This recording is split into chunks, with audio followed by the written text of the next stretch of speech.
What is the scariest story you know that is 100% true? I would call it creepy more than scary, but my mom's friend had a small house and lived alone. She noticed weird things, a batch of soup depleting faster than usual, missing eggs, damp towels in the hamper when she hadn't used any, extra dishes in the dishwasher, etc. This went on for months. She thought she was just being forgetful. One day she heard some thumping around in her attic and went to investigate. She found some makeshift living quarters.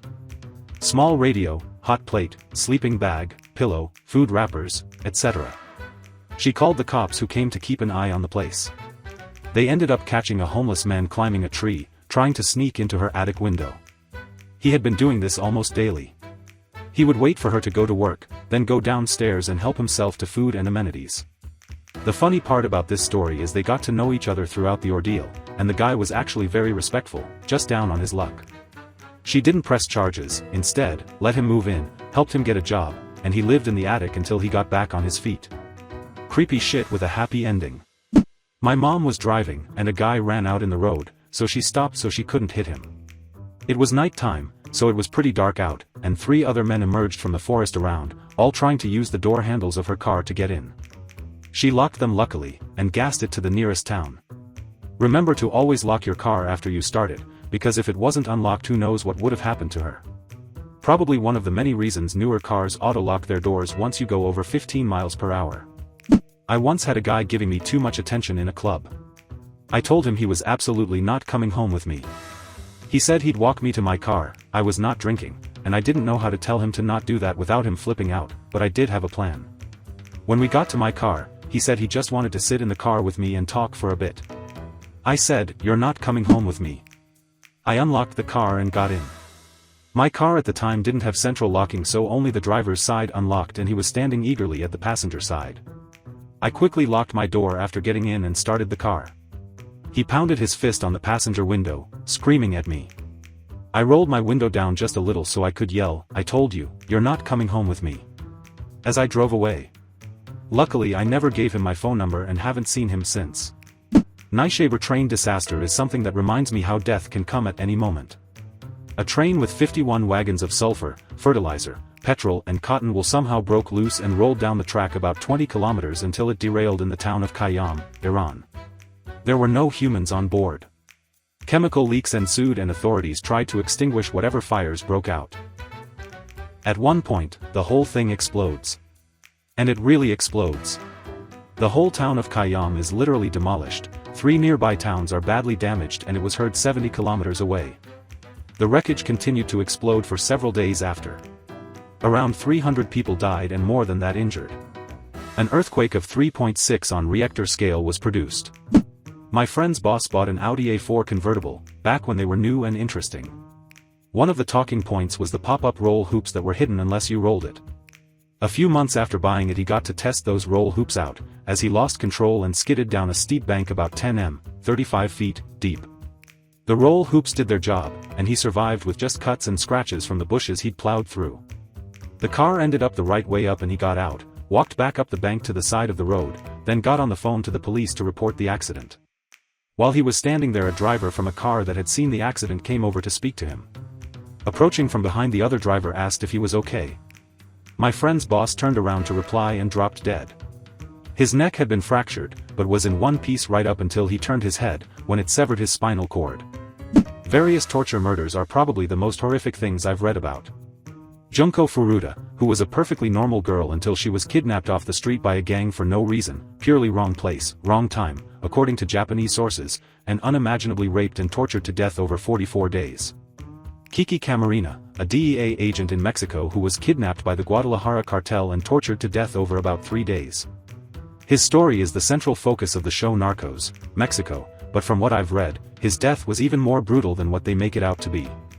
A detail consistent in both is that they brought in a doctor to revive him numerous times when he got too close to death, and keep him conscious so he couldn't pass out from the pain.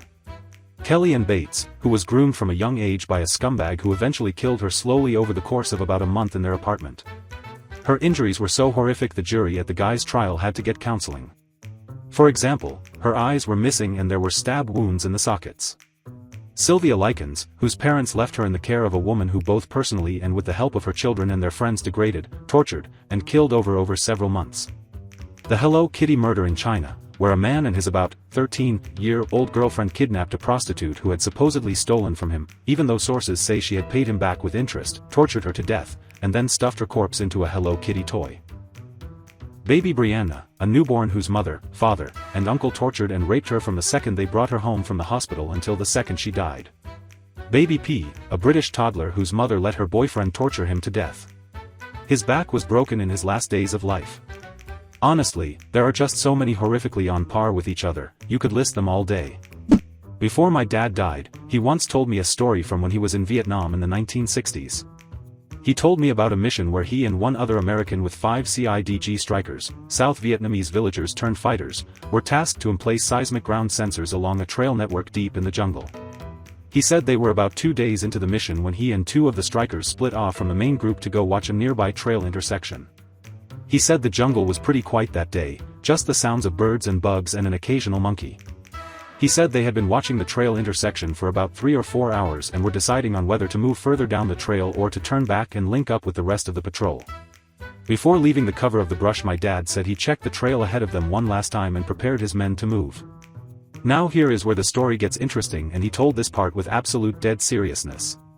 He said just as he started to step out onto the trail he sees a light-skinned black Union cavalry soldier in full battle gear laying alongside the trail just shy of the intersection. My dad said the Union soldier had 2 pistols, a Spencer rifle and a short curved club at his hip. As my dad was trying to process what he was seeing, the soldier looked directly at him and smiled. Then the soldier slowly placed a finger up to his lips as if to tell him to be silent and then motioned my dad back off the trail. My dad said he signaled for his men to remain hidden, and he recalled that as he slipped back into the jungle on one side of the trail, the Union soldier did the same on his side of the trail. Less than 10 seconds later he said the lead element of a group of NVA, North Vietnamese Army soldiers, walked right through the trail intersection some 30 feet away. My dad estimated that the group was comprised of some 70 to 80 soldiers equipped with automatic rifles, light machine guns and rocket-propelled grenade launchers. He has no doubt that his entire team would have been wiped out on the spot. He said as soon as the enemy soldiers had passed, he and his team beat feet out of there as fast and as quietly as they could and rejoined with the rest of the patrol. He reported the enemy soldiers his team had encountered, but decided not to say anything about the soldier he had seen. My dad kept this secret for many years, only telling me just before he passed and earlier only telling his grandmother on her deathbed in the 1970s. He said when he told his grandmother, she smiled and without opening her eyes told him, "You saw old Red Tom." Red Tom was my great-great-grandfather. He was a half-black/half Creek free man who was a scout for the Union Army during the Civil War and later served with the U.S. Cavalry in the American West. He was known for carrying 2 pistols, a Spencer rifle and a Creek war club into battle. When my aunt was about 16 she was working at a grocery store and had a boss in his mid-20s. One day he called the house and was begging her to sneak out and hang out with him. She was considering it because it was her boss and she didn't want to say no. My mom, who is 2 years younger than her, always gets these incredibly spot-on, gut feelings. She had one that night and begged my aunt not to go out with him. Thankfully she listened to my mom and told him no, which made him really angry. He ended up going out that night and meeting another girl.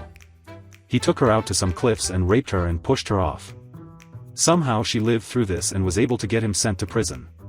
I feel so sorry for that girl and so thankful for my mom and her gut feelings. Always trust your gut.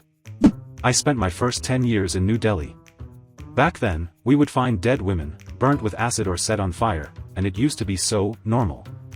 Like, oh look, another one of those dowry cases where her family didn't pay the husband enough money so they killed her.